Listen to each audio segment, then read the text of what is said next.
Америкийн Нью-Йорк хотод байдаг хөгжмийн зохиолч, нийтлэгч зохиолчдын нийгэмлэг өчигдөр 2011 оны Пулитцерийн хөгжмийн шагналыг хүртсэн Жо Улоонд хүндэтгэл үзүүлсэн байна. Жо Мадам Вайт Снэйк эмэгт өөрийг төөрөвснийхаа төлөө Пулитцерийн шагналыг эзэн болжээ.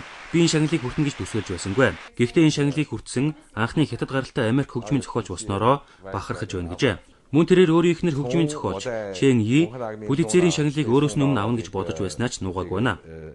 Өсвөр насны хүүхэд байхад минь намайг хөдөө явуулж байсан. Зарим хүмүүс намайг баян хуурчин гэж нэрлэдэг байлаа. Тиймээс би ферм дээр хамт олон хөгжөөхийн тулд баян хуураа аваачсан. Итгэл найдвар байгаагүй.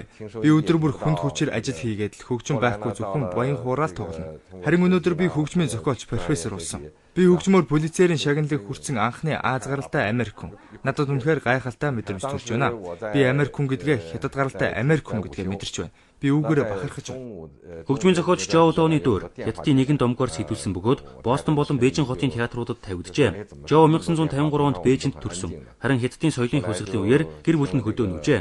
1985 онд Жо Америк руу шилжиж Колумбийг сургууль хэлсэн байна. Харин 1999 онд Америк иргэншилтэй болсон тэрээр өөрийгөө Нью-Йорк хотын иргэн гэж үздэг. Харин одоо Пулитцерийн шагналыг хүртсэн учраас Мадам Вайт Снэйк дуур нь Нью-Йорк хотын театрт тавигдана гэж тэрээр найдаж байна. Жо Улоо Канзас хотын Миссуригийн сургуулийн профессор юм байна.